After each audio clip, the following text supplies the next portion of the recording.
Welcome, folks, to the Andy-Social Podcast. My name is Andy Dowling, and if you're listening from the Southern Hemisphere, you might be feeling a little bit of a chill at the moment because winter's come.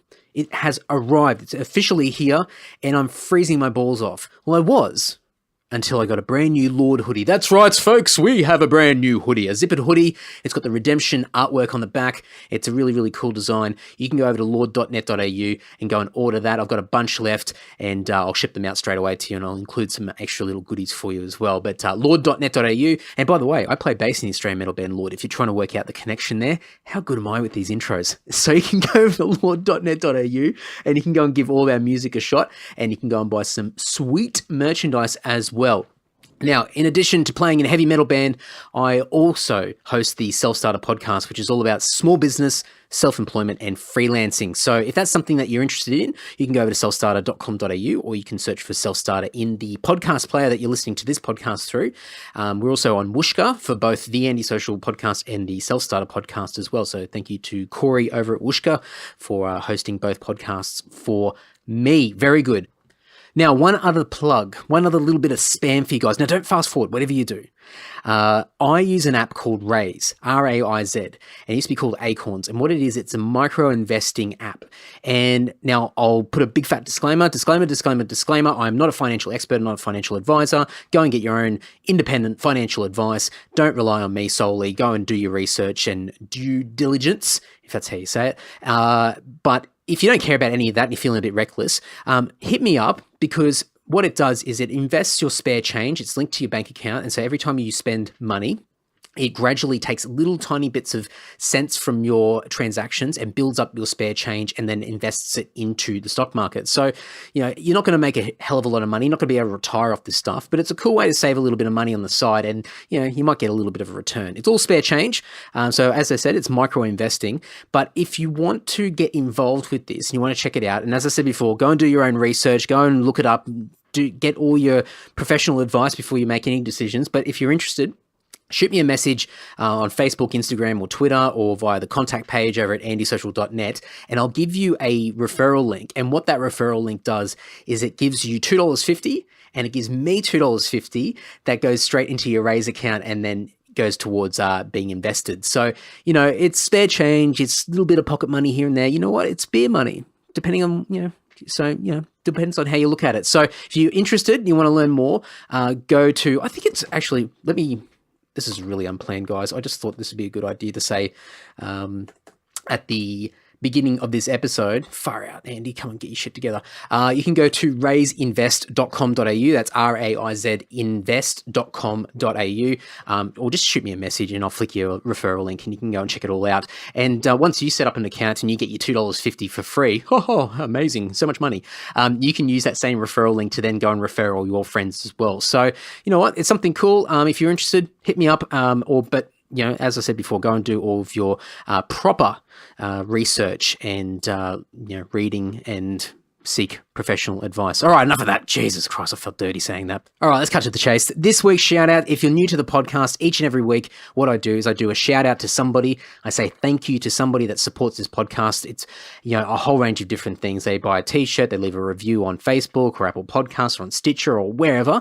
They send messages of encouragement. They like and share and tag and retweet and all that social media love. They recommend the podcast to friends. Whatever it is, it doesn't matter. It means a hell of a lot to me, and it helps build this podcast. And it might not just be Andy-Social, it might be Lord, it might be Self-Starter, it might be anything to do with anything that I'm involved with. So I appreciate all the support that I do get. So this week's shout out is for Andrew Hansen. Now, Andrew has been supporting the Andy-Social podcast since day dot, and I can't remember when day dot was. Was that August 2015, I think? So we're getting on now. We're getting there. Almost a 3-year anniversary. And Andrew has his own production company called Accelerate It. So you can go to Facebook and search for Accelerate It. Now, bear with me. I think it's facebook.com/_X for X-ray, ELA 8IT. Yeah, so it's a bit of a tough one to find, but I'll go and put Andrew's link in the show notes so you can find it really easily. But Andrew, thank you so much for the support. I really, really appreciate it. I know you work hard, and you're certainly connected with a lot of the Sydney music scene, and you do a lot of great stuff for a lot of musos in Sydney. So thank you very much for the support. and what you do. And please, when you do listen to this, flick me a little reminder and I'll send you something stupid out in the post, because we all like getting something in the mail. So thank you very much, Andrew. All right, this week's guest is with Riley Strong. Now, if you don't know who Riley is the frontman of Melbourne thrash metal band Desecrator.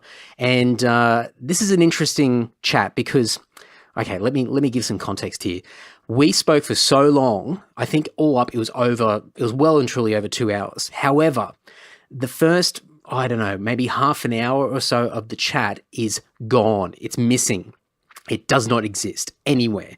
Basically what happened is I had a technical malfunction. It just completely fucked up, and it wasn't until later on into the chat that things started to kick back in and work properly. So what you will hear when we kick into it is a bit of a fade in, a really, really sneaky and classy fade in into the conversation, and we'll just try and pick it up where we were. And there's a lot of great things that we talk about. Desecrator went on tour with Airborne through Europe, and we spoke about that. We spoke about all the touring that Riley and Desecrator have been doing over the last several years. Just some amazing tours that I'm quite jealous of. And they've toured through South America, Central America. They've toured all through Europe. They've toured in Russia, like some pretty epic touring in Russia. That's crazy alone. Stuff through Southeast Asia, and of course, around this country as well in Australia. So a really, really cool band. If you want to go and check out their latest album, it is called To the Gallows. You can go to desecrator.net.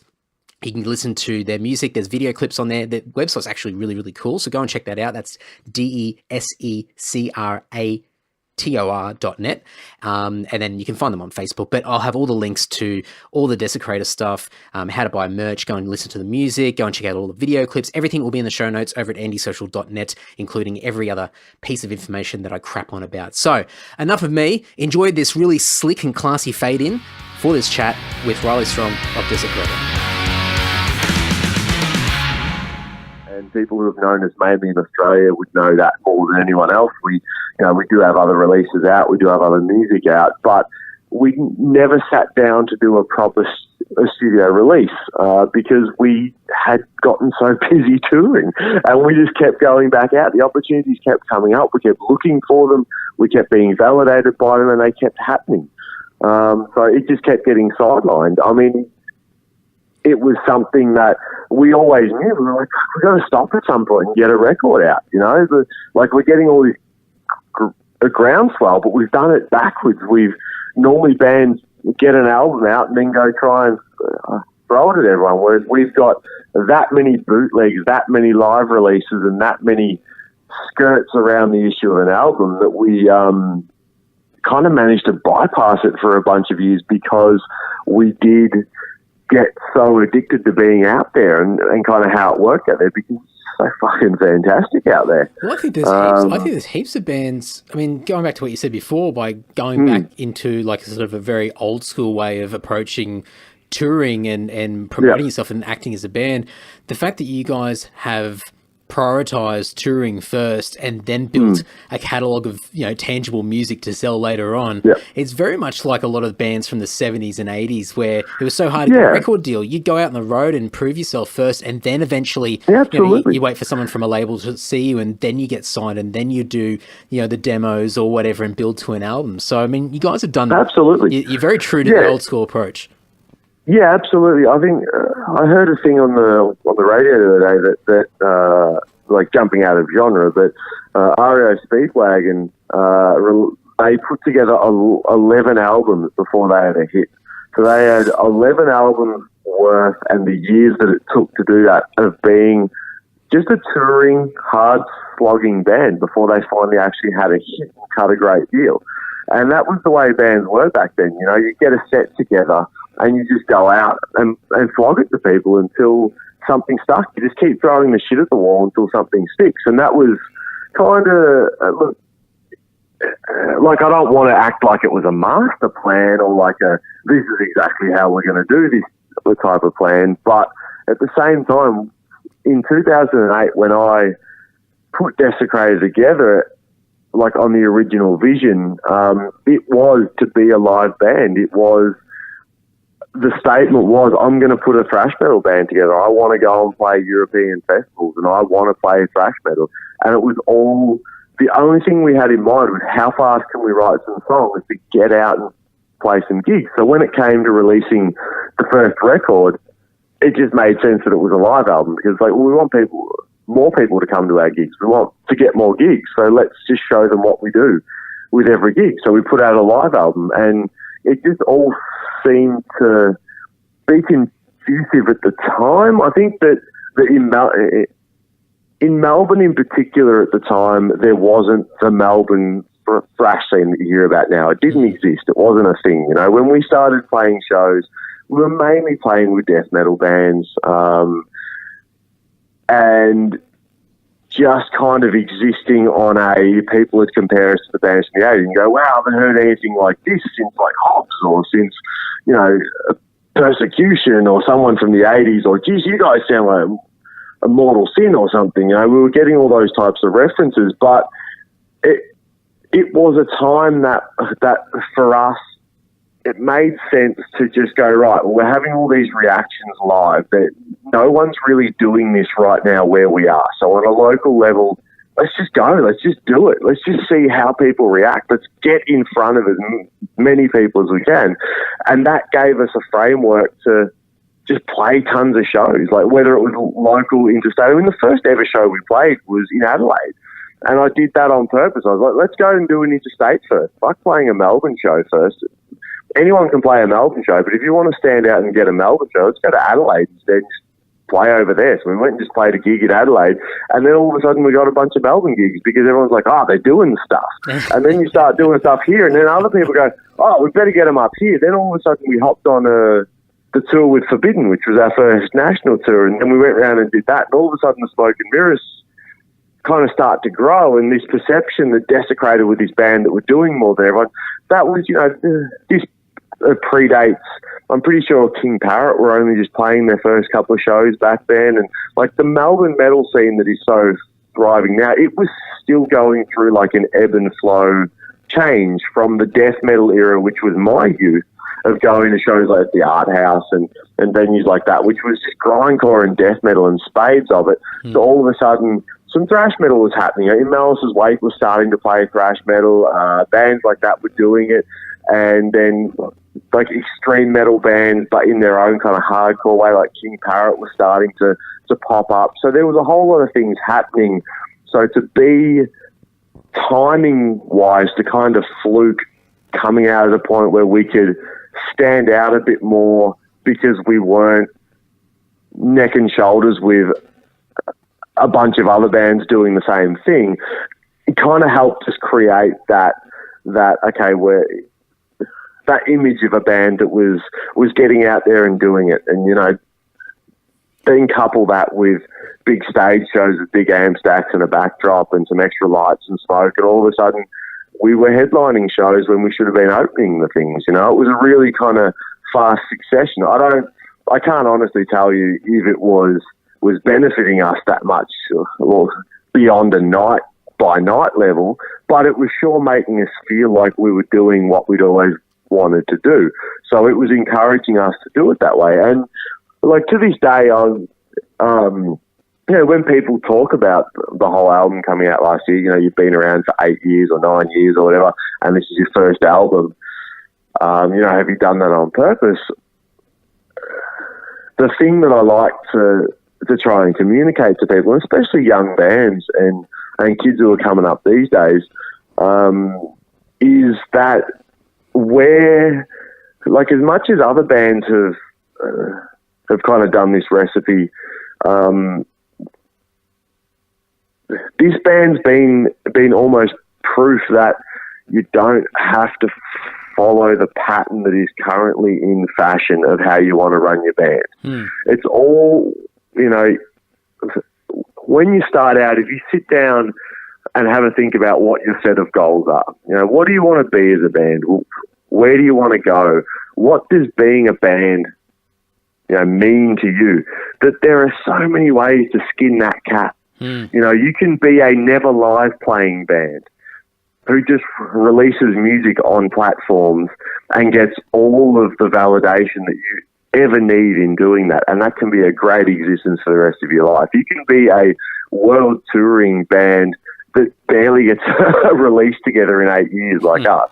You can do whatever you want. There's actually no mold. The record industry structure, which is still unfortunately haunting heavy metal from the 80s and 90s, is so obsolete and dead these days, and it's not going to get you anywhere. The whole idea of you have to get your album together, you have to spend money, you have to do this, you have to do that, you have to then send it to people and get them to like it, and then after all of that, you go out on the road if it goes well. It's such a dead recipe, and you really can just, it's open season. If you've got some inspiration and some smarts and a bunch of good songs behind you, you can go out and do whatever you want these days. It's a great time to be a musician and be a band. There's so many different ways and platforms that you can get your message to people that you can just do whatever you want, and it's fantastic. And I think that's a really cool lesson that we've learned, you know. Oh, I think for, as you said before, I mean, there's no framework anymore. There's no rule book, and if anything, if you do something a little bit different, it cuts through the noise. So while some of those tried and true methods still work, you're still doing the same thing as a lot of other bands are doing. So then you're in the noise category where you've got to break through, and your songs might break through, but you've got to get in front of people for them to be able to hear it first. And so that's finding the right opportunities to play live or putting your music out in particular platforms and all that kind of stuff. Yeah. And that might work, and you might get lucky, and you might be in the right place, right time. But, you know, to put all your eggs in one basket and just go, well, that's the only way that we can do it, and then get have your heart smashed because you realise that the reality is far worse than what you thought it was. Just to understand that, you know, you don't have to do any of that. I mean, I remember a few years ago, Rush were getting interviewed leading up to when they were getting ready to stop playing, and I think Neil Peart turned around and said, oh, well, we just don't want to do albums anymore. I think we'll just record single songs and just release single songs now, and that's it. Why not? There's no point. He said, and he said it, I'm pretty sure he said it in a little bit of a pessimistic way, as in this is what the industry's turned into. But it was, I mean, I took it as, you know what, okay, it breaks the mold. And for me, and going back to what we said earlier, you know, metalheads hate change. And I'm like, oh man, what do you mean no albums? I don't want to cop just single songs. But then you think about it and go, why not? Why the fuck not? You know, if it works, it works. And if it doesn't, then you've tried it, and people get to experience something different, and then you pivot and you move on to the next thing, and you just keep moving. As long as you don't stop, that's the main thing. It's all about movement, and it's all about, you know, I think, as you said, the eggs in one basket is a trap that a lot of people fall into. Because, you know, putting something out convincingly, if you're sitting at home as a musician and you've got a strong idea, you know, you've either written a great song that you want everyone to hear and you believe it's going to be an impacting song, or you've got a great idea for a band, but you need to market the band. It's to do it well, takes time, often takes money, it takes a bit of dedication. But the fact that if you throw all of your life force and all of your finances and everything into only one avenue, if that avenue fails, you're dead in the water, you know. But so why not just do all the things that you think could be an option, and just dabble your toe in everything you can, and be open to as much as you can. Try as many things, no matter if they're conventional or not, and see what works for you and what works for your audience. You'll see the reaction. I mean, it's an intuitive thing. Audience and composer reaction is something that you can track these days. You can see who's seeing what. You can see how many people are reacting to something you release. I mean, you can see what people are doing at a gig, obviously, because they're standing in front of you, but you can gauge what people are doing, and then you can regroup, because you're not locked into any ideas like it used to be. I mean, when the record industry ran the world, because they had all the money and they gave bands all the money, then they put bands in all the debt, then they sold all the albums to recoup the debt, and then they ran the cycle again. It was a different thing, because you ran to the beat of their drum. They called the shots because they had the money. You needed the money because you didn't want to do anything but play in your band, so you had to toe the line. But we're all working day jobs. We're all funding everyone's funding their own dreams these days. Everyone's looking after their lives in the background, paying their rent through a day job, putting fuel in their car through whatever avenue they can. So music is beside that. So what you do with your band is really up to what you're willing to put into your band and how many different platforms that you're kind of ready to expose your music on, or how you're ready to push it out is really only up to you. It's not up to anyone else's idea. So by that exact theory, that's why I've done what I've done with Desecrator for X amount of years, because it's what I wanted to do with my band, and definitely along the way, we've been accused of different, different shortcomings of like, you should have put this out at this point to do this better, or you should have done that. But the fact of the matter is that we've run to the beat of a drum that we've really enjoyed for the whole way, and we've gotten a great amount of experience, travel, music, connection, out of the band, that even if it ended tomorrow, I'd be absolutely stoked with what I achieved with this band. And that was because we just did it the way that made sense to us. No one else was doing it that way right beside us at that point, but definitely people had it historically. So I think that is the real point to push out, that I try and communicate to anyone who goes, how did you do this? How did you get those tours? But before you even think about that kind of stuff, work out what you want to do, then just work out how to do it. Like, being in a band is just the same as having any life goal. Like, what do you want to do with your band? Then put as many fingers, as many pies as you can, and go out and do all the stuff, work out what works and doesn't, and keep going. That's it. I think there's way too many people that sit back and they're strategizing about trying to work out how to do something, and you're looking online, and as you said, like, people hounding you or asking for questions and asking, how do we do this? How do we do that? But then it's sort of like, well, it's fine. There's it's great. It's great to ask and seek information, but then usually the people that are doing it, or a lot of people that are doing it, are not actually doing anything with what they've currently got. So they're sitting stagnant anyway, and they're really the point of them asking the question is really hoping for some form of handout to go and get an opportunity and get lucky. And absolutely, I think I think that it comes down to very simply put, like, oversimplifying it, but the difference between the people doing it and the people who aren't doing it is that the people who are doing it are doing it. it's as simple as that. I mean, you just do it, and you don't be scared to fall. I mean, I've gotten emails that have broken my heart. Like, for a lot of years, man, in the early years of Desecrator, I'm 33 now, so I started Desecrator when I was in my young 20s. Like, it would have been almost 10 years ago now, so 23, 24. Desecrator was it. It was all I had. I sacrificed everything for it. Jobs, relationships, you name it, I sacrificed it, because all I wanted to do was make Desecrator work. And that worked at the time. It was perfectly applicable at that age to put that into it. But at the same time, that type of sacrifice had to be applied to putting myself out there and being ready for rejection and being ready to fall and being able to bounce back. Because you are going to hear no heaps, and you are going to hear that you're not good enough, or that someone that you wanted to be interested in you just isn't. Because music is largely subjective. It's largely opinion based. So you might get a contact for that perfect record deal, and you think it's all ready to go, and on paper your band's ready to take it, and then you finally get to that person, send them that perfectly crafted email, and they turn around and say, I didn't really dig it. you know? Yeah.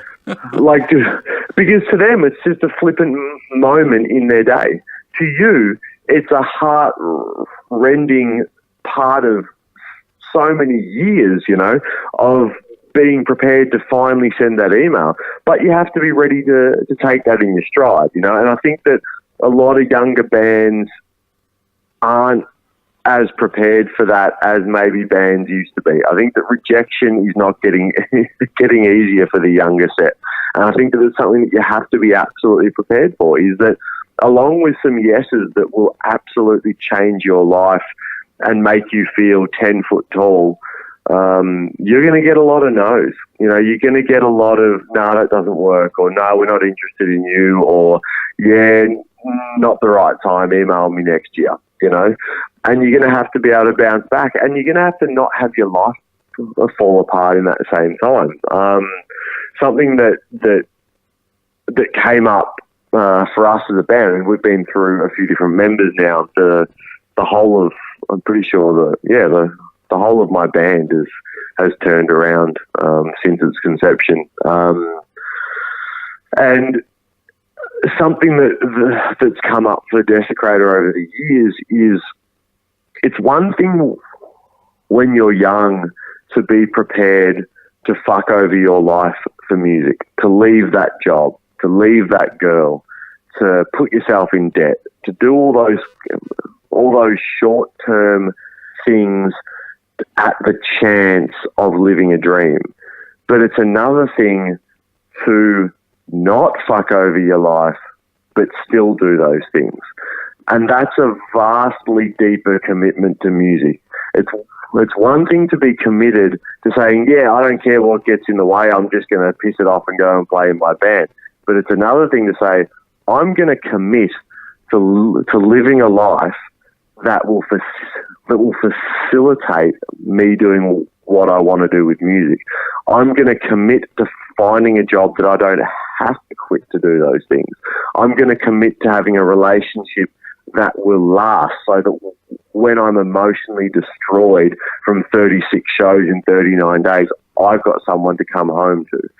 That I'm going to financially not only screw myself over by going out on the road for 6 weeks and not being able to pay rent because I'm not working, but I'm going to have enough cash behind me that I can prepay that rent before I go out on the road, so that touring doesn't actually cost me anything. It just is what it is.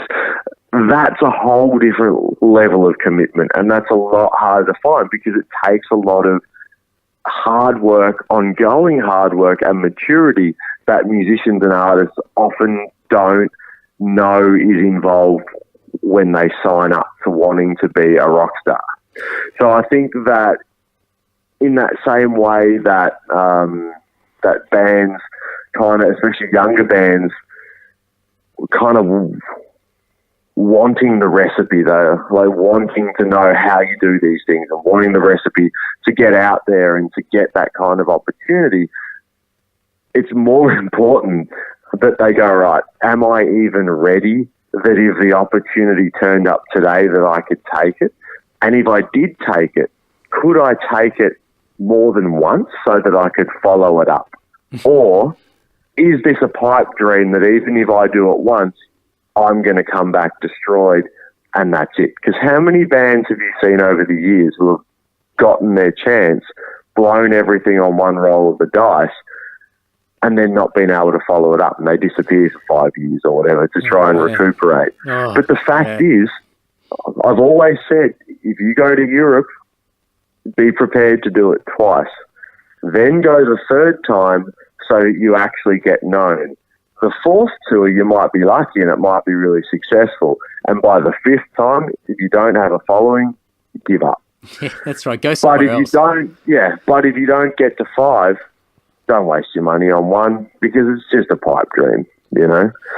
It's not a business model. What do you do in life that you try once and get success or not? You have to try and you have to try again. And in order to do that, you have to have a life that supports trying over a 5 to 7 year business plan.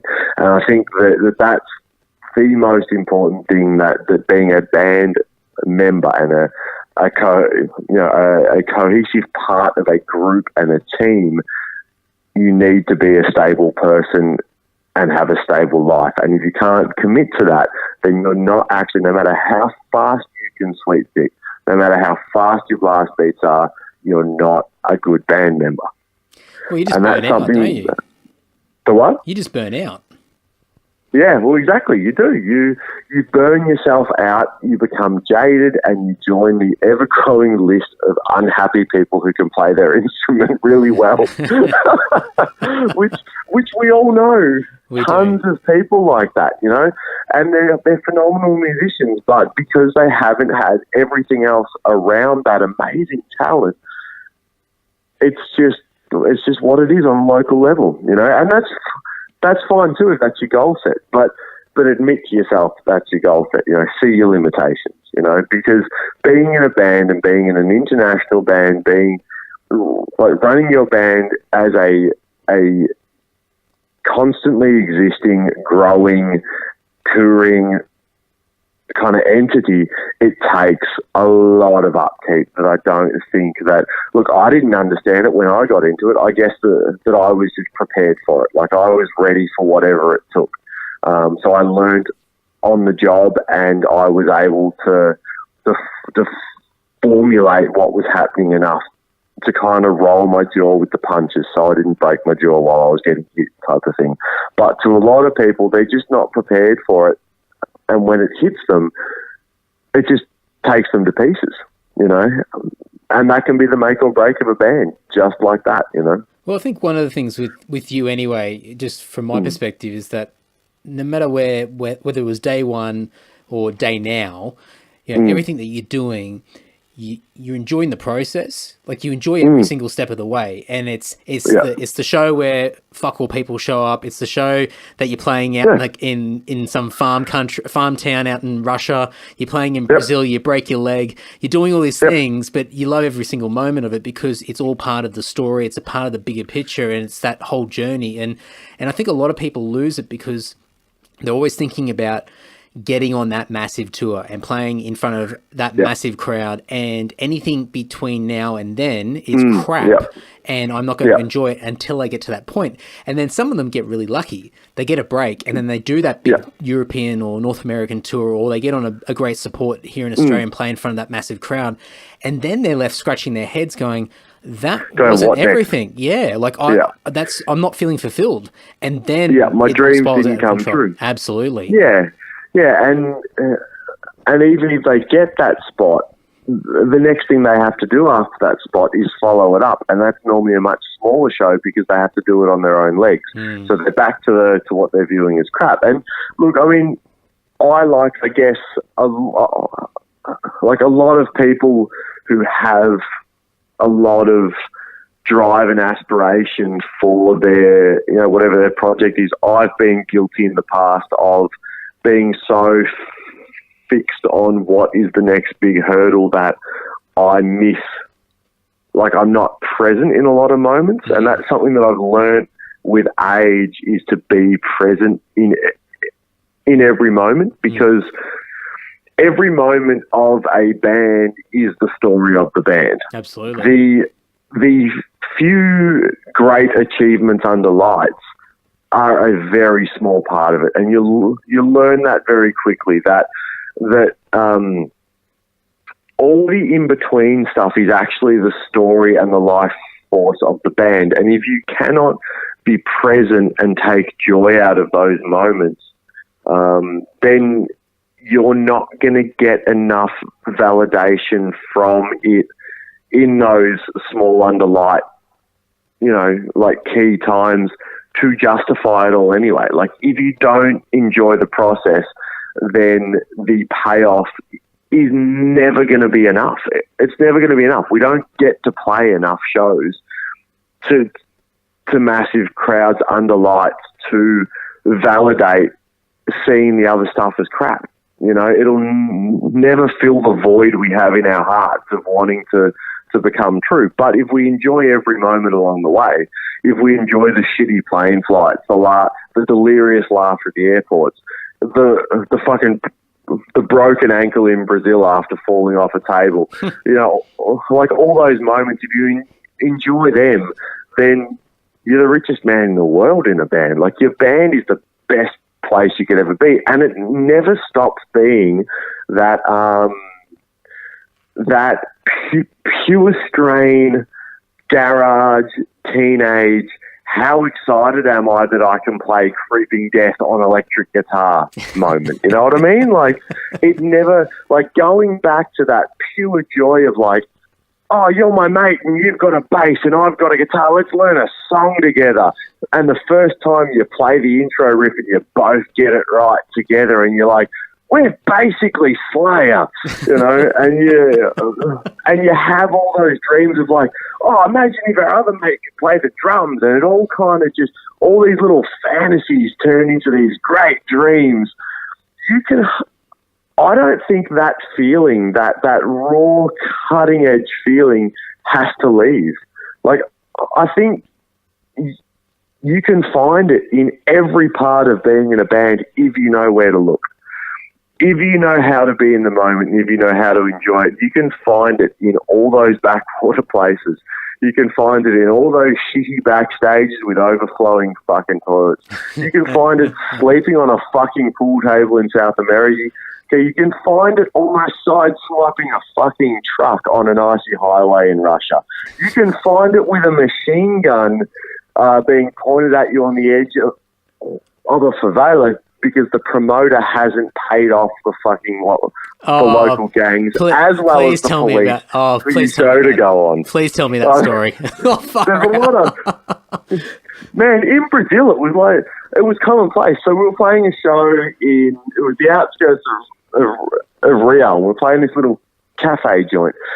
And, like, literally, when I say cafe, it was like a metropolitan cafe. It could fit, like, 20 people in it with a tiny corner stage. But what they do is they get this giant PA and they point it out the front of the cafe onto the street, and they have a street party while you're playing. So there's actually like 400 people just block the whole fucking street, but 20 people are in front of you in the venue. It's really surreal. And you play this gig. So we're playing the show, and literally in between songs, you can hear machine gun fire in the background. Like, it's that close. Like, we played right at the end of the road. There was a T intersection, and our tour manager, who was a Brazilian guy, lovely dude named Big Vic, he, when we arrived, he said, look, today's one of those days, guys. No wandering on your own. I want you in my side at all times. You see that T intersection, any further than that, and they will shoot instead of ask questions. So this side of the T intersection, they won't shoot. That side of the T intersection, they'll shoot, no matter who you are. You could be a cop, you could be an old lady, you could be a young guy. If they don't know you, they're going to presume you're a threat. It's all drug runs, so they're just going to shoot you with machine guns. So stay here. So we're all like a total fear of godness, because that was the first time we'd ever been told that in that shorter distance, because it was a stone throw at the end of the road. So we're playing, and we could hear the machine guns in the song, and I look out during the set, you know, when you're on stage, sometimes you can be performing it. The last thing you're thinking of is either what you're singing or playing. You're thinking of, like, did I wash my socks today? Or did I, you're always distracted thinking of something else. So I'm looking out the window, thinking about something. The cops roll by, and the promoter goes out and he pays them the money. And then a dark car with all the windows down comes past after the cops, like fully movie mafia kind of stuff. That kind of looking car, like nondescript unmarked black car, and it goes, and more of those cars are turning up, and it turns out the promoter didn't know that he had to pay them as well as the police that night. So it ends up there was a kerfuffle and guns and whatever. We didn't stop playing. We kept playing. It was all good. Provide the show went great. Yeah, that was just like a thing that was happening in the background, and then we didn't get told much about it until we were back in the van and we were out there, and then our tour manager's like, so guys, this is what happened tonight. I'm like, fucking hell. Yeah. That tour was a bit rife for that though. Like there was a lot of moments earlier in that tour, because we'd done Mexico before it. We had to one day driving to Mexico City, the police wanted to to take our car and impound our gear just on the back of, they said we had the wrong license plate on that day or something, just things that don't make sense.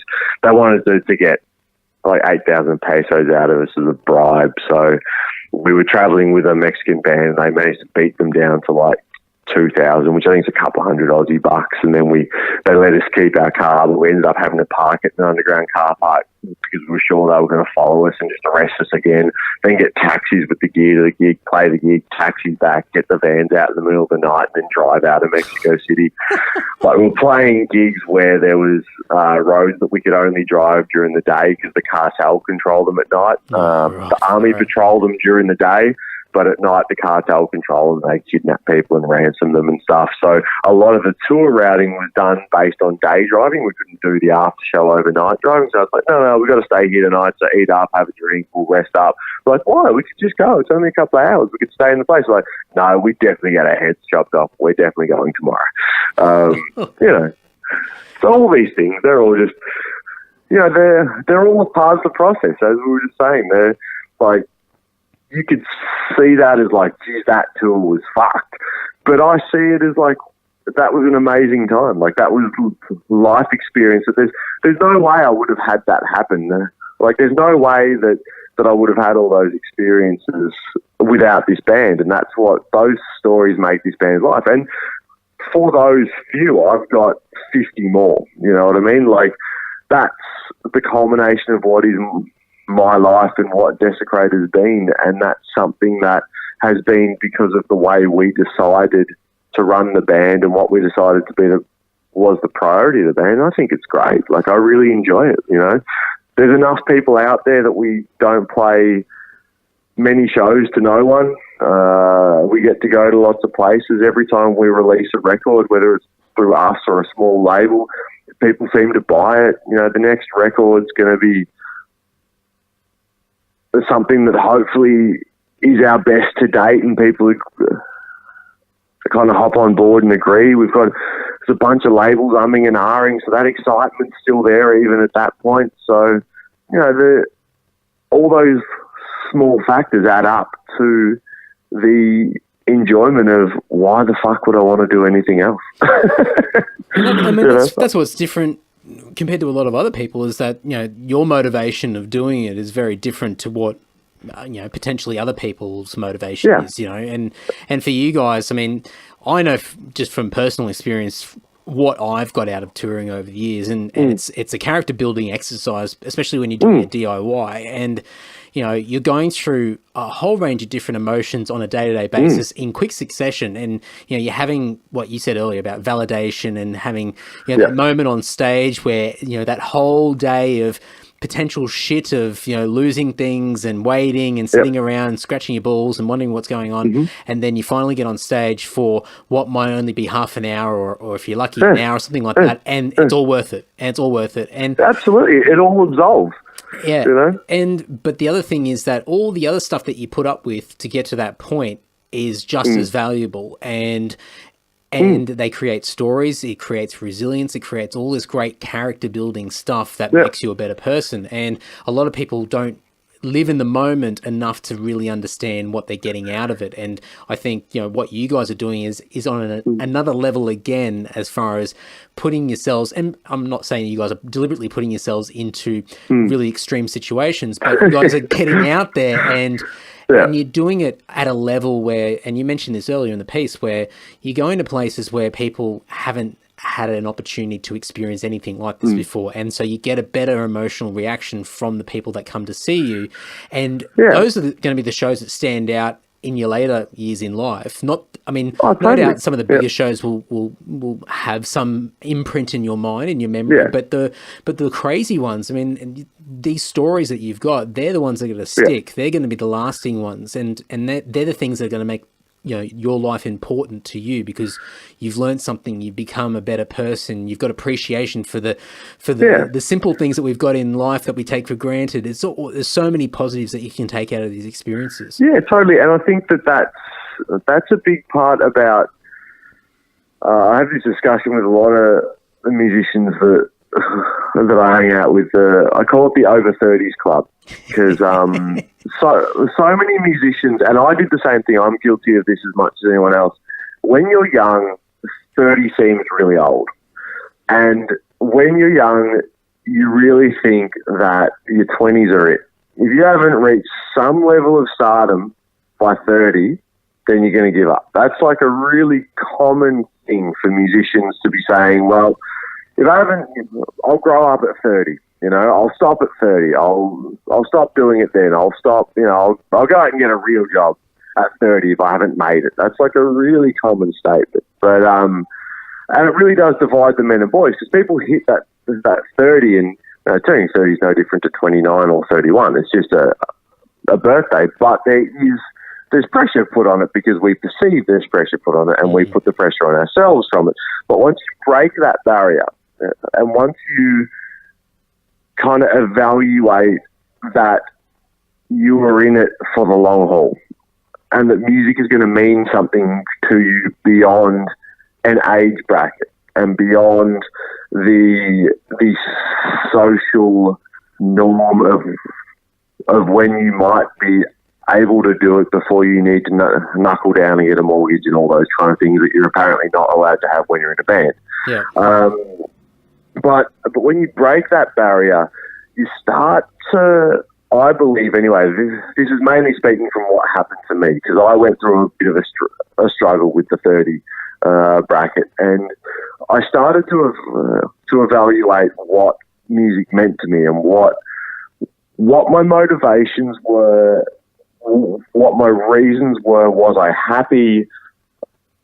Was I going to keep doing this? Like all those questions were coming up, and it really the thing that came out of it was all those stories and was all of the years of Desecrator and the effort that I've put into Desecrator and the time, the things that Desecrator have gotten to do as a band make up the fabric of what is my life and who I am. They make up a lot of my opinions, a lot of my perspectives, all comes from being out there and doing this and from the trying, the succeeding, the failing, the traveling, the different cultures, all that kind of stuff. And I think that once you get music and creating music into a light where it's just part of the fabric of DNA. It's part of how you communicate with the world, and therefore being out in the world feeds back who you are.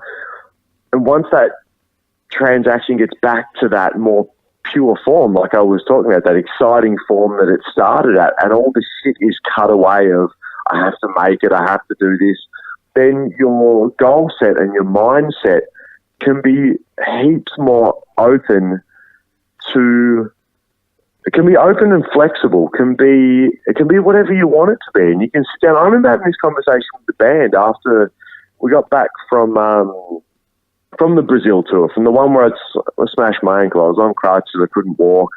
We're back in Australia. We had to kind of knuckle down and look at the album.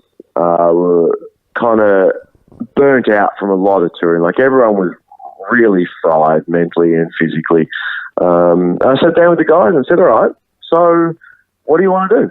And they all looked at me with blank faces first. I said, no, it's a fair enough conversation. Like, we've gone out, we've proved we can tour the world, we've proved we can put albums out, we've proved that people seem to like us enough to come and bang their heads and hurt themselves. So what do you guys want to do next? We're all old now. Let's just make some decisions. And slowly but surely, everyone came up with, okay, well, this is what music means to me. This is what I want out of a band. And from that, we managed to just get the next 5 years worth of goals set out, because everyone was able to go, okay, well, yeah, no, it's actually, let's think about what is the joy of music. You know, which parts do we enjoy? And for us as a band, one of the main parts is being out on the road. So that's just why we've kept doing it. That's why these stories keep coming up. That's why it all happens, because it's been the dominant force of my life for nearly 10 years now, you know, and it doesn't really look like it's going to go away. It looks like it's just going to keep fucking doing it. But it's great that you've got something that is a part of you, and you've created this thing that you've had to build and add little blocks here and there, and things get knocked over, and then you just keep going. It's like the whole 2 steps forward, one step forward, 2 steps back sort of thing. And but it's all you, and it's the people that you've surrounded yourself with, and that's built it up to where it is now. So it's so satisfying. It's not something that you've been handed the silver plate and you take everything for granted. It's such an organic thing that you've created.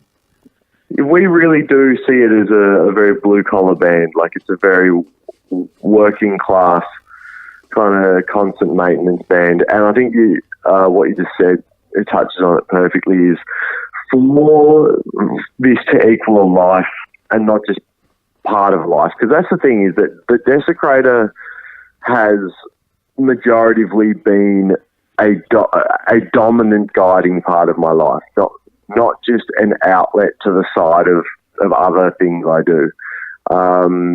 And it's been the same for most of the members in the band. To do that and to do it for a long haul, you really need to surround yourself with some fantastic people, with some people who you see eye to eye with on most topics.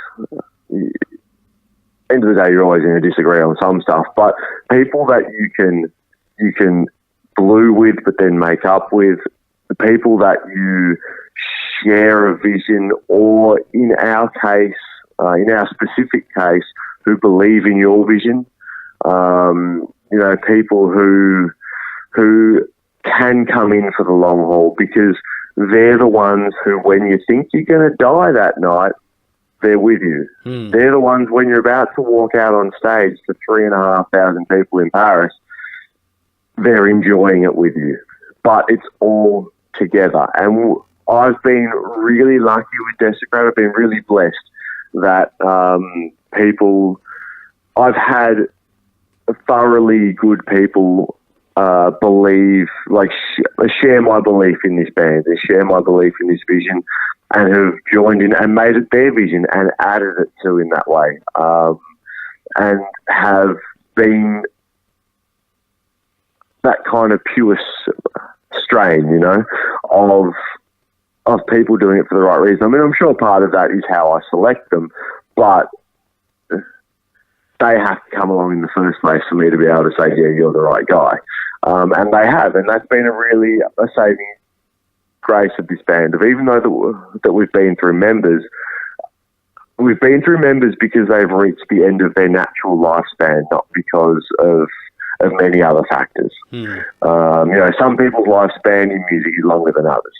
So that's just the way it is. But there's no actual, like, geez, that was a bad choice type of thing. So I've been really lucky in that way, and I think that whatever you do in your life, that surrounding yourself with thoroughly great people is the only way you're going to succeed at doing it, especially if it's a team effort. You can't.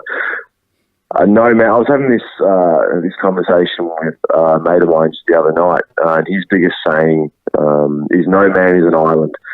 And he's a singer in a band as well. He has to remind himself of that all the time, because he's a singer and a visionary and a driving force of a very big rock and roll band. And he's traditionally done everything on his own, which is, for many years I did that as well. You do it all yourself, you keep it all in-house. But you have to realise at some point that you need to involve other people, and therefore you need to put your trust in people, and you need to delegate jobs to people, and you need people to feel a sense of belonging by buying into your beliefs as well, and by sharing the burden and the load. So to do that, you need people who are fantastic. So they're just going to be there through thick and thin, and that's a huge part of being in a band, and something that I've been really lucky that I've always had great musicians and good philosophical people to share some time with, I think it's a really healthy way of looking at things as well, especially when you said before about, the people that have come and gone, and understanding that, certain people have a lifespan and not everybody's in music for the long term, and people they've got a burst of light, and then they fade out, and that's just life. And I think because you've already got those expectations of people and understand what people, everyone's different, then you're able to handle those moments when people come up to you and say, look, mate, I can't do this anymore because of A, B, and C, and you're totally cool with it because you already understand. Yeah. And then you pivot, you make that decision, and you keep moving. Whereas other people don't. They expect everybody to be on the same level of dedication that you are, and when Totally. And they aren't, then it's all over. I just don't think that's it's realistic for anyone in any walk of life to believe that just because you're in something for something that someone else is going to be the same. I think that everyone has their own experience, and that even though you might have the same goal set at the start, that you mightn't have as much rope in you both, or their goal set might change and they might turn around before you and say, you know what, I'm happy, I've done everything I needed to do. I think you should keep going, but I've done what I needed to do. And you have to let those people,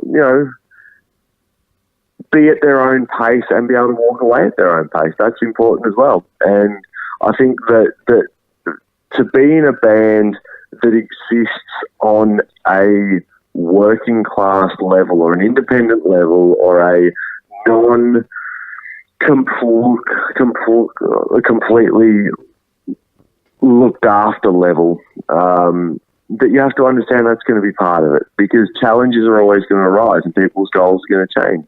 Just because I don't want to have kids at any point in my life, because I'm happy with dogs and cats, doesn't mean that someone else doesn't want to have a kid. And if they want to have a kid, they might need some bloody time off to do that.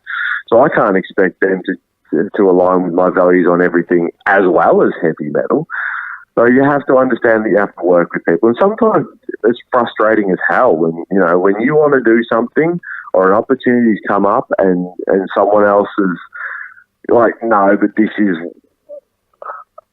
it can't work because of this. It feels like they're putting that thing in the way of your success, and it's quite a hard thing to take. But if your understanding of the diversity of everyone in your band, whilst knowing in the back of your mind that you all do still want the same outcome, then there's always a moderate solution. There always is. Somewhere between your outrage and their demands is a moderate solution, and if it has to happen, it'll still happen. You know what I mean? That's it. And I think that is something as well. That's part of the Over 30s Club is people's lives accelerating off in different directions, but still sharing a dream, so still making it work, and realizing that no one can be militant and kind of stick to their point unrelenting. You always have to have that compromise in anything. It's a relationship. I mean, a band is a dysfunctional relationship with 4 dudes or 5 dudes or however many. So you've got to feed it in the same way you would any relationship with anyone, whether it's a working relationship or a personal relationship. And that's always going to take compromise, and that's a huge part of a band's life. I mean, there's certain things you shouldn't compromise on. Like if one of your band members wants to wear shorts on stage, I definitely wouldn't compromise on that. Or if someone in your band decides that like an Ibanez is an acceptable thing to own, I'd be looking at what was behind that, because that's normally a symptom. Normally something like a decision like that in your life, it's a symptom of a greater problem like heroin. So, yeah. But, those things are extenuating circumstances. Absolutely. And I mean, the other thing is that when you understand what people's motivations are and understand that not everyone's going to have the same level of dedication as you do, then it means that you get the most out of that person in that space of time that they're there. So even if you know that person's only going to be around for a couple of years, but you get the very best of that person in those 2 years, then, I mean, ultimately they're contributing to the larger picture, which is, in your case, Desecrator, and that's going to be for however long that exists, and that's part of your life. So the 2 years that and you get to enjoy this great snapshot, and you get to always have those memories together, and because you haven't been focusing on they're only going to last 2 years and they're not in it and this and that and picking holes in it. You get to go to remember those 2 years as all the fantastic things that happened. we've had guitarists, bass players, different members come in just for individual tours. Just come in and give it a go. On we need a guy, so you're the solution, and if you like it, let's talk about you staying afterwards. It's got to the end, they're like, that was amazing, but I don't want to stay because I couldn't do that over and over again. And you're like, sweet, we've always got that time. That was the thing that happened. You helped us out because we got to go and do that thing. We gave you the experience that now you can say, I don't want to do that anymore, but I don't wonder about it because I got to go and do it and it was great. And we get to meet up and talk about all the fun stuff that happened all the way along the way, And the other thing... I'll go, sorry.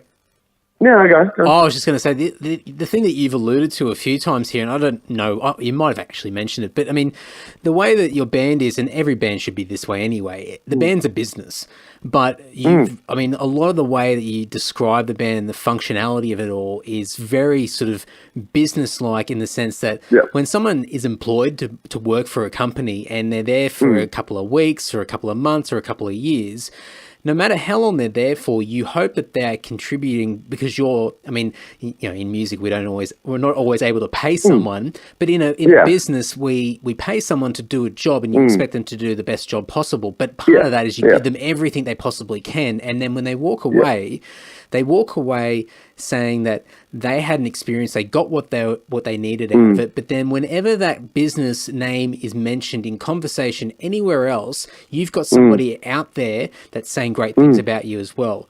And that's absolutely massive for your reputation, and having more people out there that say great things about you means a hell of a lot. Instead of other bands I know that just let go of band members and then bitch and complain and gossip about it. And then that just ruins your band name, ruins your reputation. There's nothing worse. Like life's too short to get caught up in the politics and the bitching of stuff. Like the amount of time and energy you could spend on a negative point that did nothing. Like let's face it, you say something negative out loud. It doesn't make you happy for saying it because you're thinking of the negative thought. It doesn't make the person who hears it happy because they've had to hear a negative thought. It doesn't make the person who it's about happy because they're getting talked bad about. And the follow-on is they're going to say something negative. So it just breeds more negativity. In the same space of fucking time that took, you could go do something productive with your fucking band, I don't get it, man. It's too short to get caught up in that stuff. And, you would have seen countless bands do it. And I've seen countless bands do it. And I've always made a conscious effort to not be a part of those type of things. It's just, there's enough to enjoy out there that just focus on the good stuff and keep going. And, the whole thing of, there is a knife edge, I believe, between your band becoming a revolving door of members and therefore not taken seriously, and your band going through the amount of people it needs to keep driving forward. And I'm conscious of that. I've always been, I would have loved to just have the one lineup all the way through. Like the first lineup of Desecrator was an unbelievable bunch of people, and I still love them dearly. They were great musicians. I was, kind of really fortunate to have them sign up. When I wrote the first batch of songs for Desecrator, I never planned on having a band in Australia. I just wrote some songs and found the best dudes I could to play them. They all learned the songs and of their own accord said, wow, there's something in this. We want to join up. Let's do some shows. So Desecrator happened, and I would have loved to hang on to those guys. But as we were talking, as the lifespan ended, they moved on. But in keeping the band going, of course, you replace people, you keep going. But there is that spot. You need to make sure that you have a certain quality control. I think in what you present to people, so that you don't get a drift away of the people who are listening to your band, and you also don't get that vague complacency from an audience who start to go, oh, I don't even know who's in this bloody band anymore, and then they just go on to the next thing, So I think that there's a knife edge between the two, that you need to, there's a balance. You need to everyone you bring into your band has to have enough of an identity and enough potential to have staying power that you can create them an identity. Like, I feel like for people who like Desecrator and for people who come to Desecrator shows, they know something of Jared's character, of Jerry's character. They're enough individuals within the band that they're a presence, they're members, so therefore they would be missed if they left. And I think that that's important in a band, for everyone to have a small amount of personal identity for their own good, but also for the audience's good, because audiences want to connect with who they listen to. They want to know the members of a band. I mean, think about it back to when you used to buy a heavy metal magazine and you used to look at the photos. You'd be like, oh, what's the guitarist wearing? What's he into? And what's the drummer? Like, oh, fuck, look at his fringe. And, you'd always want to get to know the members of the band, and then you'd want to know something about them. I can remember being in primary school and being like, the singer from Metallica's name's James Hetfield. Just knowing their names was a thing, Yeah. So you've got to be able to give people that connection, that personality as well. So you need to be wary with who you let into the band. Not only that they're thoroughly awesome people, like we were discussing at the start of where this thread's gone, but also people who are going to be there enough to solidify an identity that people that a listener can latch onto, so that your band still has something that people can take ownership and pride over. Because I believe that that's a big part of the difference between bands that people remember and don't, is that heavy metal fans in particular, I know I'm the same as a heavy metal fan. They like having ownership over a band. They like identifying with a band. They like connecting with a band. And the way to do that, apart from your actual songs, is your identity as a band and as an individual in the band. People want to be able to relate to you. They want to know a bit about you.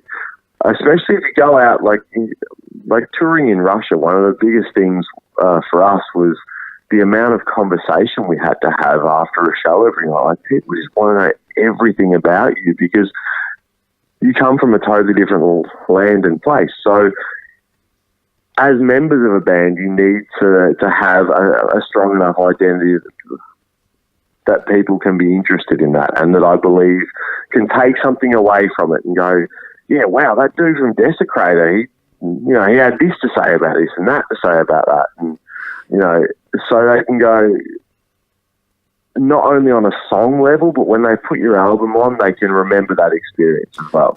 So I think that each member has to be solidified in a band enough that you kind of have that connection with them as well. They're all ambassadors, really. Everyone in the band's an ambassador for the brand of the band. I mean, for us, we've had that since, when I came on board. So when we changed the name, we had like a conscious decision, and Tim was really good with this because he had a bit of that from the Dungeon era, and said to us, look, everyone has to be able to use their own personality into what Lord is. Lord isn't just about one person, it's about a collective, and it's about the people that are in it. And really encourage everyone just to be themselves and express themselves, but realize that whatever we are doing, we are being... we're in the public domain as well, so we have to be conscious about the way, be ourselves, but don't be a dick either. And so that's a big mission statement with us too. And so using that example that you just said about hanging around and spending that extra time talking to people in Russia, where people just want to know about you want people that are ambassadors for your band, that can stand there and have a conversation and be kind, genuine, patient, and just be really, really cool and laid back, and just be willing to just converse. And not everyone's a great conversationalist, but if you've got basic manners, that's half the battle already. But for us, we've always, over the years, pushed individual identities, and we will take the piss out of each other, and we'll do whatever it is, but we make sure that it's real as possible, and just make sure that people can identify all of us in the band. And we've had a revolving door of drummers over the last several years. And we've got to a point now where the band really is Mark, Tim, and myself. And then, whoever gets behind the kit, then that's fantastic. And we bring them in, and they're part of what we're doing at that period of time. But ultimately, the band is the three of us, and we've created those identities over the last decade, 15 years, for Tim, 50 million years. And it's just, that's just what it is. But we really take that seriously. So to hear you say that, I can completely identify with it. Absolutely. Yeah, and it's often, I think, the key word you said in there, the one word that really stood out to me was the word patience. Yeah. Because let's face it, I mean, I fucking love talking to people. I love talking about heavy metal. I will have a metal conversation with anyone ever. I just love it. I haven't grown out of it. I love doing it. I don't care who you are. I'll sit down and talk to you about it. But sometimes the sheer quantity of spittle coming towards your face type region, based on the sheer quantity of consumed alcohol of said punter, and especially if you're, say, stone cold sober because you're driving after the show, and you've just performed that night, there does come certain times, and when the conversation is something like, you guys haven't written a great song since that first one that I like, or something of that, or just like, you sound a bit like Megadeth or something, and you're just like, but at the same time, those conversations can be the fucking best, because this dude, this drunk punter full of really, really active saliva, has decided that his time and energy is A, going to pay to get into your show and give you money. B, most likely be talking to you at the merch desk. So he's probably bought a CD or a T-shirt. So he's invested in your band. And the last part of his transaction is he wants an experience of talking to the band. So he gives a fuck enough to have done all that, including watching your band for 40 minutes on the stage, and wants to have a chat to you. Having a small chance and copping a little bit of spit is a very small price to pay based on his investment. He spent more money and time investing in me on that night than I have investing on him. So I owe him a fucking chat, no matter how much spray I cop. But say that it's show 27 of 36 and he speaks terrible fucking English, sometimes it takes a deep breath or 10. because there's still beer backstage, there's still a catering table with some cold and wet ham on it, and there's still a lot of places that I could run to that aren't this Spitty bloke. But we need Spitty bloke. Spitty bloke is our guy. Without Spitty bloke, we're nothing. So Spitty bloke, we salute you, and we will talk to you. I'm not sure about why you're wearing a Steel Panther shirt, but I'll talk to you anyway, Spitty bloke. I'll fucking talk to you anyway, and I'll bite my tongue on the fact that you're wearing a garbage T-shirt, Spitty bloke. I just wrote down Spitty bloke. I think I'm going to have to use that again somewhere. That's I think if there was anything to take out of this entire chat, I think it's Spitty bloke. I think everyone can identify with Spitty bloke. I think everybody can, and I think there's a very important message there. And the underlying thing of all that is patience, and Spitty bloke's the best example to articulate it. Speaking of Spitty bloke, though, right? Because the hypothetical of Spitty bloke is that Spitty bloke's a fan. Now that touches on something that I've struggled with always: the word fan. Do you use the word fan? Like talking about your base of people who like your band. No, I try not to use the word. I try to, if I'm going to say anything, it'll be friends or it'll be just people that like the music. But I'm on the fence. And why do you try and avoid the word fan? Like, what is it about that word that would make you not pick it? Well, I don't know if it's a bit of a cultural thing, because I think there's a bit of a tall poppy syndrome thing here, and I think it's an ego thing. So I think that's a bit wanky to have. Okay, so and I put the association of worship around a fan as well. Yeah, But I've heard other really good definitions of fan that goes in the opposite direction, where it's dedication, people that will do whatever it takes because they believe so much in what you do, and they will support you in a whole range of different ways, and it's really positive. But there's a lot of stigma and weight and baggage around that word. Yeah, I've always struggled with it. I don't use it either. I'm the same. I'll use friends. Like I'll find any other word, rivet heads, except for fan, to describe a Desecrator listener or supporter. Yeah. And there is, I think that part of it, I totally agree with on a local band level, and I don't think this is Melbourne, Sydney, or Australia local. I think this is just in local scenes with bands who are trying to create a certain amount of smoke and mirrors, and in my opinion, going about it the wrong way is they start to use keywords before the keywords are applicable.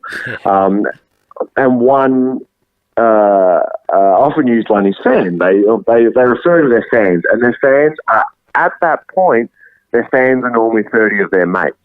They know all their first names, and most of them are their friends. So fan kind of sounds degrading in that context because it sounds almost belittling to people who are their friends and who are supporting them, because at that point, if your friends are coming to your shows, they're doing it to help you out. They're doing it because they think you've got half a chance and they see that you're really into this.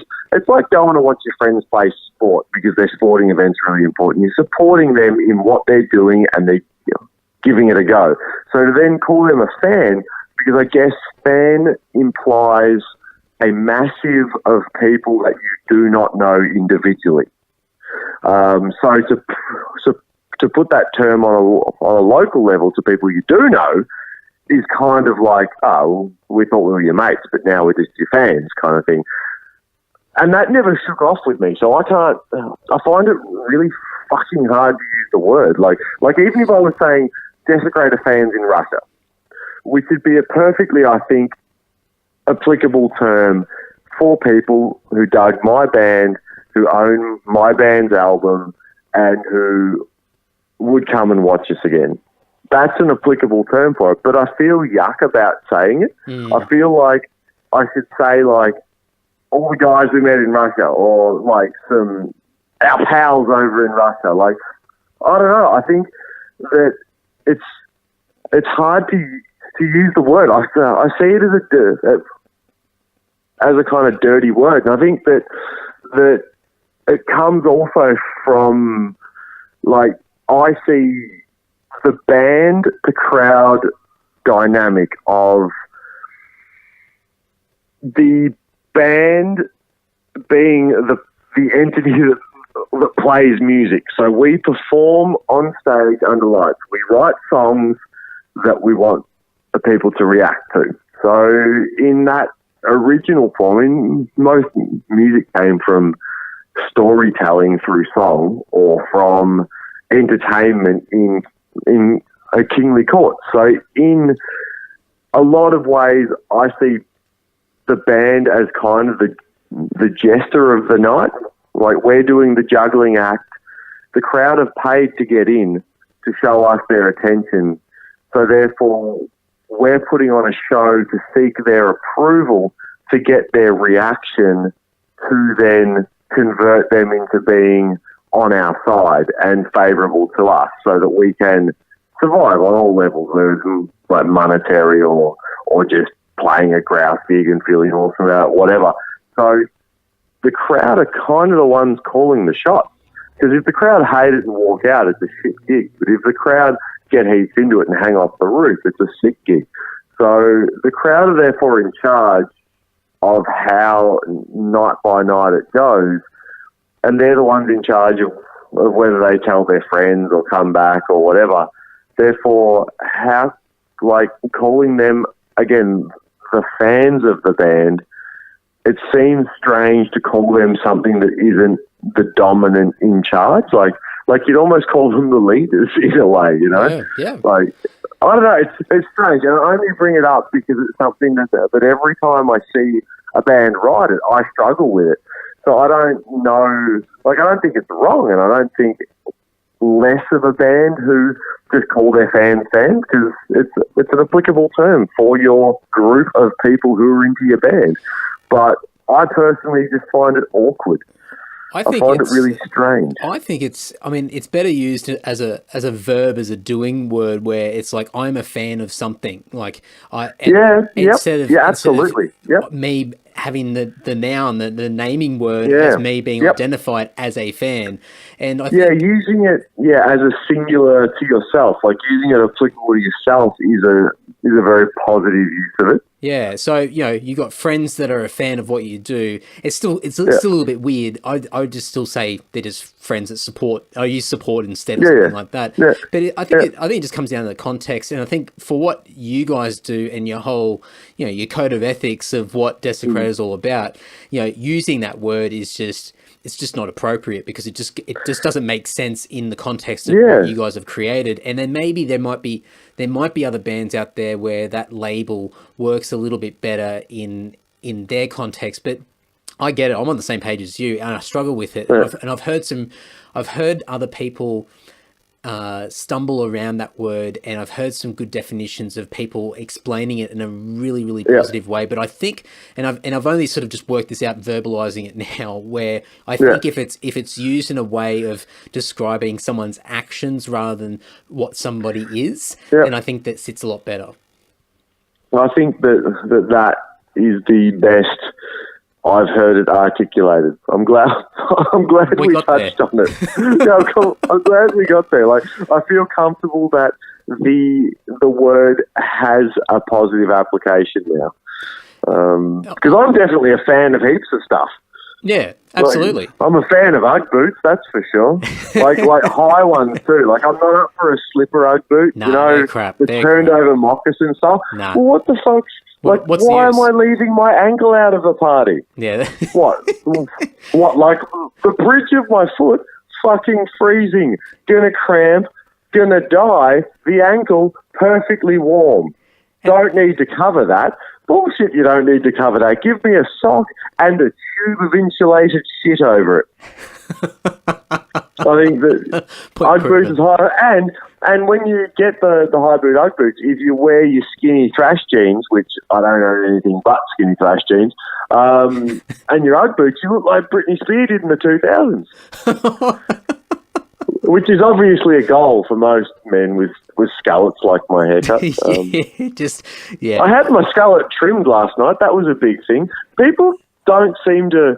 It's weird. All right, so my haircut, Actually, let's touch on this, because I'm quite curious myself. It's a look that you've got, and you're identified with it.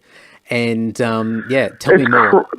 It's crazy how much this haircut has actually become a thing. I never thought it was going to be an identifying mark, not only for Desecrator, but for me as a human, and even for Melbourne thrash metal. Like, it's become a thing that's bigger than me. And I never thought that was going to be a thing. This is just a fucking haircut. But, like, it's gotten to the point where people send me photos of cutting their kids' hair into my haircut. Like, they'll come to death. Like, I remember the first example was hilarious, man. We were on tour in Australia with Havoc and King Parrot, and we were playing the Melbourne show, and before the show, this chick who knew King Parrot, and kind of us, but more King Parrot, came down with her, like maybe grade 2, grade 3 age kid. They came down to watch Soundcheck before the doors had opened, and he was cool. I think he was a little bit like shy, and it was a big thing for him coming to the gig. He had his earmuffs on and he watched Soundcheck. Anyway, they have a good time, whatever. They go home. I get a message the next day. He's gone into the bathroom, locked the door, gotten out the clippers and shaved a skullet into his own fucking head. And I was like, wow, I'm so sorry. And she's like, no, I think it's fucking hilarious. I'm going to see how long he keeps this before he wants me to shave the back bit off. And apparently it's stuck for ages. But it's a thing. And even my hairdresser, the chick who, like, I don't get a lot of haircuts, but the chick who kind of maintains it, she uses me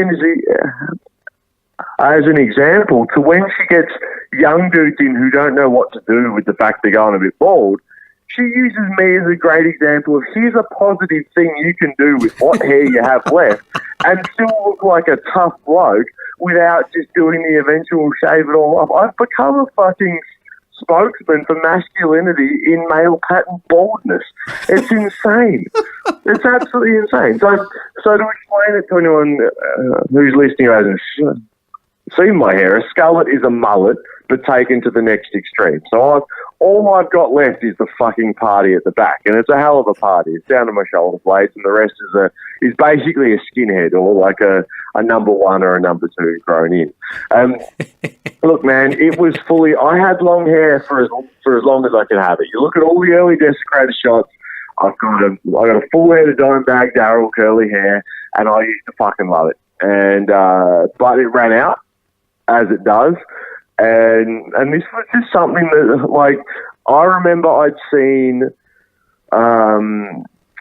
the singer from Philocroptic, whose name escapes me right now. Pep? Pep used to have a little. It was more of a rat's tail vibe, but it was kind of from the middle of his head, and it used to windmill at the back. And I remember looking at it when I used to go to psycho gigs when I was young, going, "That's cool." Like, I don't know how he's come to that conclusion, but that's cool.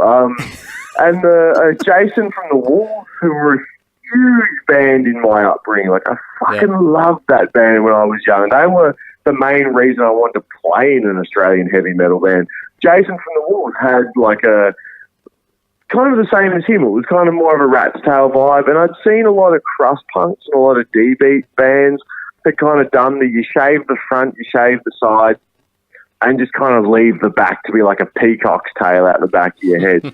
So when it came time to deal with the fact that I was getting a bit of a bald spot, I was just like, you know what? I don't want to be one of those accidental dudes who hangs onto it and it looks like I'm just going disgracefully. But I don't want to just go straight from having a full head of hair to nothing. Like I fell into the trap. I think a lot of people would kind of see it the same way, is that you do see metal bands as dudes with long hair. It's the way we grow up envisaging heavy metal, because we're all headbangers. It's the way that it's part of the culture. And there was a bit of a feeling as the frontman of a band and as the face of a band and the guy who's the kind of the driving spokesman of the band, there was a bit of insecurity out there of, if I shave my hair off, what's going to happen? Am I still going to be Riley from Desecrator? Am I going to, there was a bit of anxiety attached around it. So there was kind of a serious thought. So I did it, and I just shaved off the front and gave it a go and got this skullet. And, man, I say it all the time, life started at skullet. Like, it really... I can't describe... So I was single during all that era, and being in I was always... quite a band focus. I'd rather talk to that drunk punter about Slayer after a show than try and chat up a girl. And you know what the metal scene's like. There's three girls and you know them all. Yeah. So, it's not exactly a dating site for metalheads anyway. So it wasn't like I was rolling in birds and I had long hair. But I swear that the minute I shaved my fucking head into the rudest haircut you could ever get, all of a sudden my life changed and people noticed Riley. So it was crazy. And it just kind of grew from there. Like, it was never a I'm going to keep this haircut forever type of thing, but it became my fucking identity. Within 2 seconds it was, that dude with the skullet from Desecrator, or Desecrator's that band with the skullet, or Riley, he's the guy with the fucking skullet with the hair on the back of his head. And people were just, but whenever I go out, people were just all about it. They're talking about it. Dudes are cutting their hair into it and coming up and proudly showing me, like, as if I've given them the encouragement they needed. And I was like, fucking hell, this is a thing. I can't get rid of it now. And then I hooked up with my missus, who I've now been with for 4 years, and she says it's a limb. If I cut it off, it's like losing a limb, and she's going to leave me. But now I can't even get rid of the fucking thing. She doesn't want to be with an amputee, so I have to keep the damn haircut. Yeah. But the funny thing, the best thing about this is that, if anyone who doesn't know you, and sees you walking around, or you're on stage or whatever, and that haircut, and you're wearing denim jeans, you might have some leather or something like that on, you're wearing a band t-shirt, you got your tats, everything. Stereotypically, people might go, ooh, don't know about that guy. I might just steer clear and not make eye contact. But then, totally. But then anybody who actually meets you and you open your mouth, then everyone just goes, "Oh my god, what a champion!" And then everyone's it's been a huge part of my life that people meet me after a show, especially after playing a Desecrator show, because I get accused of a lot of eyebrow movement while I play gigs too. Apparently I'm very eyebrow expressive. But people take that and they go, fuck, he's just something out of Mad Max 2. He's going to fucking eat us alive and take the fuel out of our car. But then they meet me and they're like, oh, we thought you were going to be a real hard ass. I'm like, nah.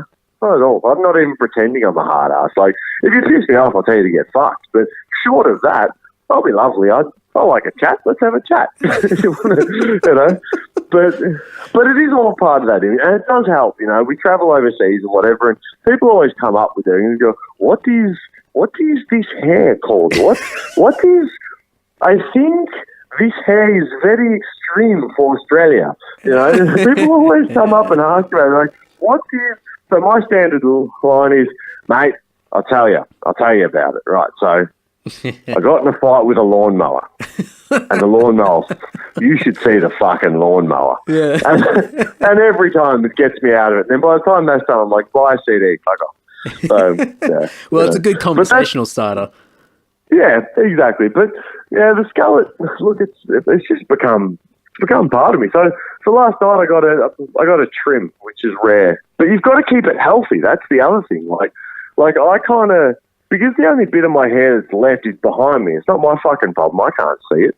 It's everyone else's problem. Like the back bit, all I see in a mirror is a shaved head. So I don't know about the other bit. But if I'm going to have it for a long time, I keep getting told you've got to trim it. It's long hair. It's like when you had long hair. You got to cut it. You got to layer it. You got to do so. Oh, for fuck's sake. I thought I'd left all that behind. I thought I was just a couple of clippers to just shave the front bit so I didn't end up looking like Danny DeVito after a couple of months. But no, I've got to go get haircuts, man. Skullet haircuts. It's insane. I would never have thought that whatsoever. So even I learned something amazing. There are only three. It's two a year, and a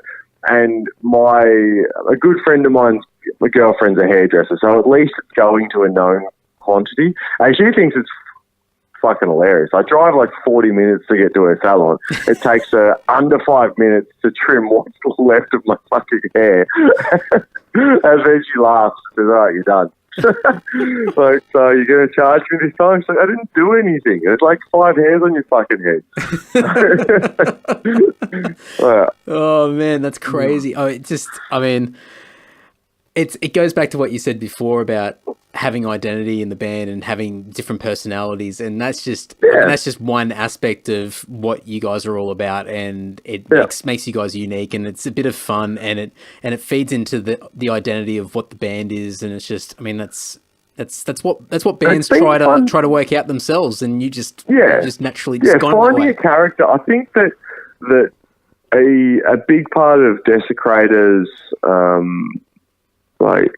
I don't want to say success because I hate using the word success in application of my own band, because in my eyes we're still a striving band. I've still got a set of goals that I want to achieve and still got a lot more that I want to do, so I don't like using success because it sounds a bit contrived, I think that we've done a whole lot of stuff or whatever. But I think part of what has helped people get on board, for lack of a better way of saying it, with Desecrator over the years is that we have embraced that character that is overly originally Australian to be a character. Yeah. Australians are larrikins. Like that's almost an obsolete term in our society these days. Larrikinism is almost not understood with the 20-something set of these days, But that original Australian thing of being that over the top bush cocky larrikin, there's a certain amount of that which I think that people still have in their DNA in this country. And I think that people still connect with overseas when they think about Australians. And that's something that I definitely enjoy about this band. I mean, again, much like the knife edge of having a revolving door of members, there's a knife edge of parody as opposed to serious. Desecrator is not a joke band. It's not a parody band, and I'd hate for people to see it in that way.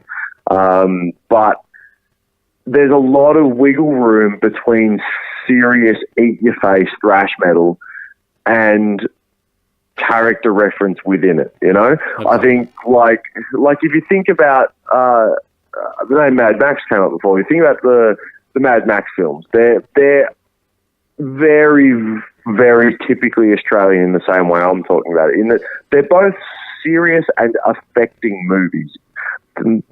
You'd see them as dramas, but at the same time, they've got Australian that kind of larrikinism, like individual character development on the edge of comedy inside them. Like there's those little kind of moments in the people, like within the whole framework of the film, that you can be a little bit lighthearted. You can be a bit of a characterization of your serious self. You can overly dramatize certain aspects of yourself so that it's a bit of almost a parody, but it's still who you are type of thing. And I think that's something I've always encouraged in this band, and it's fun, you know?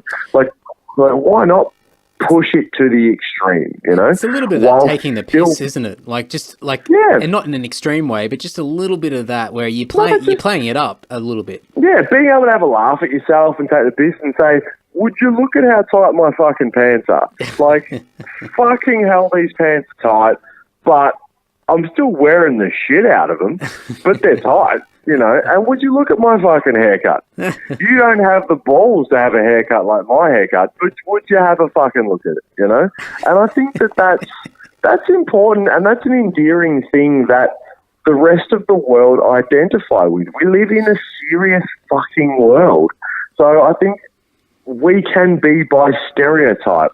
Like, as Australians, by stereotype, the same as the Irish can, the same as a lot of cultures who are, funnily enough, are stereotyped with binge drinking too, but cultures that are stereotyped with having a sense of humour about themselves and about the greater world. I think that we have a limited, kind of a bit more rope to be able to do that whilst not becoming a joke. And I fully fucking take advantage of it. I think it's great. I really enjoy being able to run the flip side of being a serious heavy metal band and saying, well, fuck you, I'm just as underground as everyone else.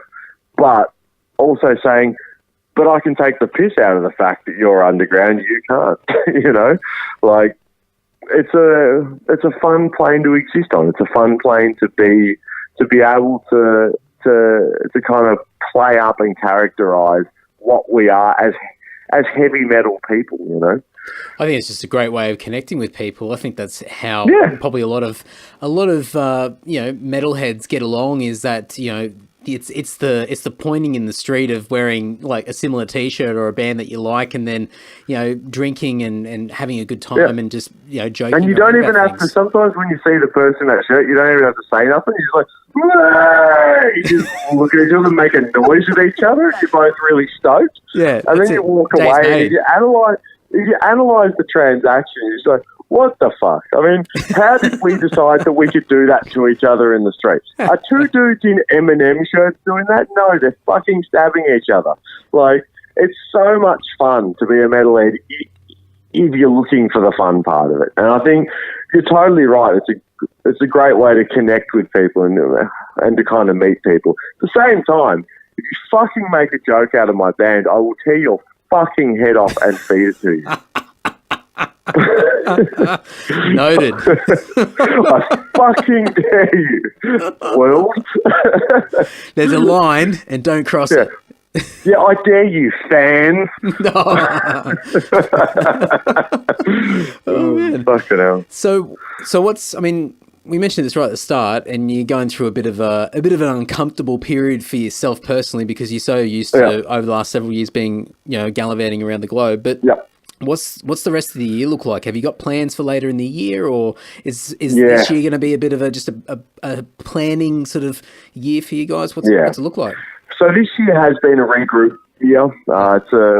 It's a writing, creating, recording year, and we've decided to not cattlegate that with a tour. So we're writing, and we're 2/3 of the way into what's looking like being a really, really strong heavy metal album.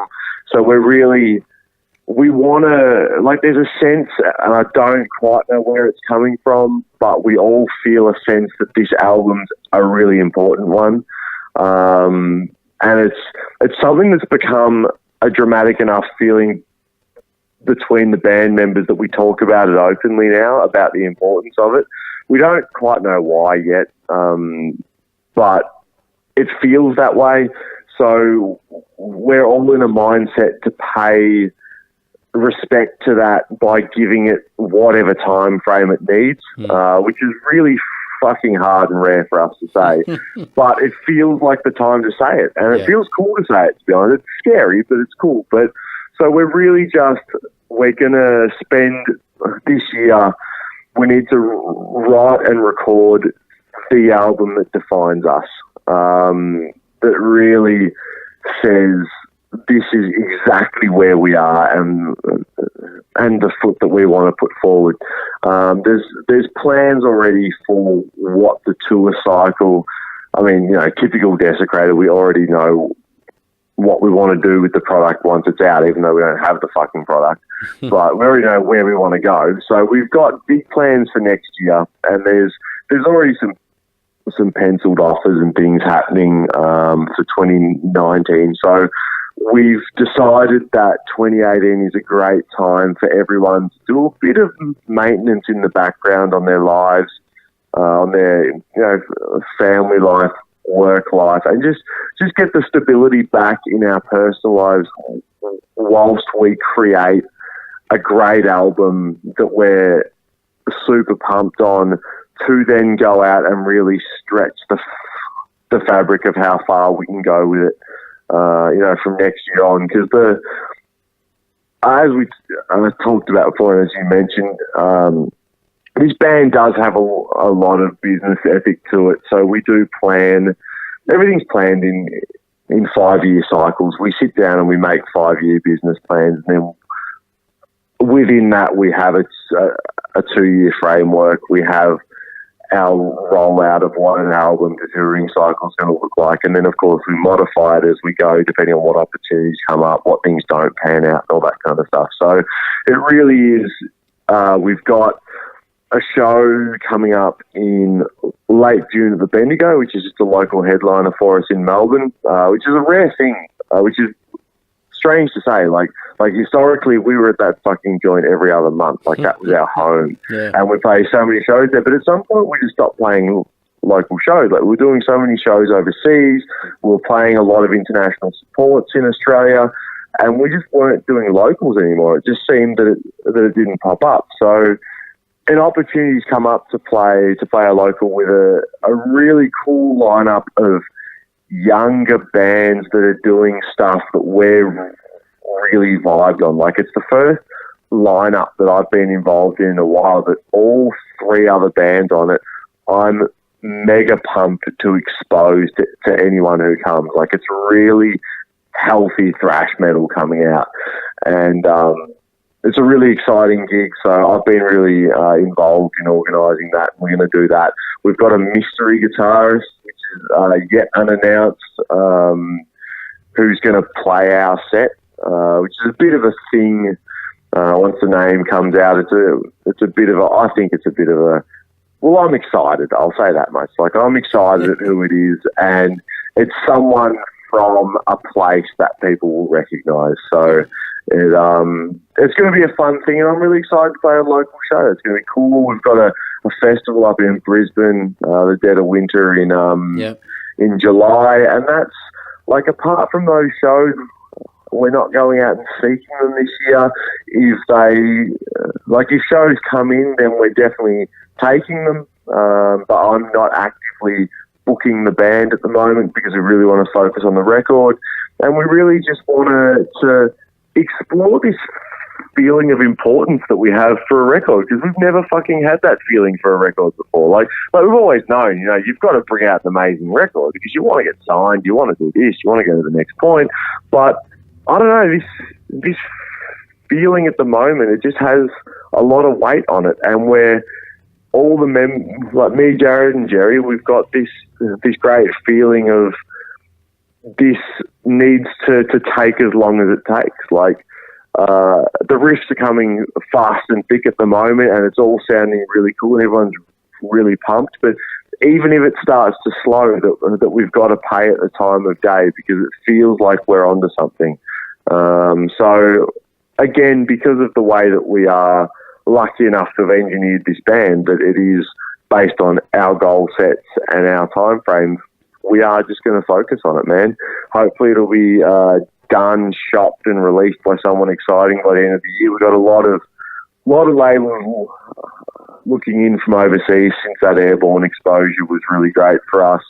A lot of ums and ahs happening, so I'm hoping if we put something pretty meaty in front of them, they'll dig a fork into it. But even if they don't, well, it hasn't stopped us so far. Well, that's it. I mean, you're creating your own rules and sticking by them. So, just keep doing your thing. Fuck them, man. We'll just keep going. Why not? just keep doing it. Fuck them. Like who made them the boss anyway? Whoever they are. Them. The man. Yeah, the man's trying to get us down, man. Fuck the man, Fuck the man and just keep out there. Man, the bands run the scene because we put the products out. The bands run the scene so the crowd can decide if the scene exists. That's it. There's another awful word. The word scene. No. Do you find the word scene dirty? Community's a much better word than scene. Geez, I'm glad we can go back and edit all that out. We can do that, right? But scene implies fad. Fad implies quick burn. Fad implies corn. Oh, like new metal. No, not corn, because they've stood the test of time. Like, regardless of what you think of them. They're still going, And they still pull big crowds. Coal Chamber. Coal Chamber is scene. There you go. That's a band that implies scene. Community. Community's a better word. That's like people coming together for a joint interest in, like, knitting. There's a knitting community. So community could be applicable to heavy metal. So I like community. Let's go with that. Done. The metal community, the metal community seem like people who march on Parliament, like, to get noise restrictions thrown out or something. Not that metalheads would ever march anywhere. They're not big marches. Well, you got to get them. You got to get them to Spitty Bloke stage, and then maybe you might be able to convince them. Maybe. Yeah, that's true. Yeah. All right. Yeah. All right. Well, I think that's a good way to end it. End you on a high, and man, like, thank you so much. Fucking quality chat. No, man, thank you for the conversation. I was starting to get paranoid. I'm going to be honest with you. I was starting to really feel like I was the only dude in a band or involved in heavy metal that you weren't going to talk to. I was thinking, what the fuck have I done to Andy? I must have done something. I'm pretty sure I remember only good transactions with him. I must have said something. Did I kick a dog or something? I don't know what I've done. It's been nothing but great transactions. Nothing but then I remembered. Yeah. Then I remembered after that I'd gotten over that. I remembered it's okay because as much as the barrel has cream in the top of it, it's still got a little bit of cream to be scraped out of the bottom. And that's just where I am in Andy's life. Mate, just as you with Desecrator and me with this podcast, we're only just getting started. So I've got a long way to go. Good. But I'll tell you what, I have been trying so hard to line it up so we could actually sit down and do this face-to-face with beers. Yeah. But you realise, I was thinking about this today, that because there was a good period there where we were running into each other quite semi-regularly at just stuff and things, now that we've gone and pulled the trigger and done this, I'm going to see you really soon. Yeah, that's exactly right, yeah. I'm definitely going to see you soon and frequently. That's right. It doesn't mean there's no rules. We can keep doing this. We'll keep recording them. We'll just create a whole new podcast. We'll make a whole series just based on our conversation. Yeah, that's right. Based on our ever-evolving views of fans and Special Guy. I tell you what, I'm using that term. I'll credit you, though.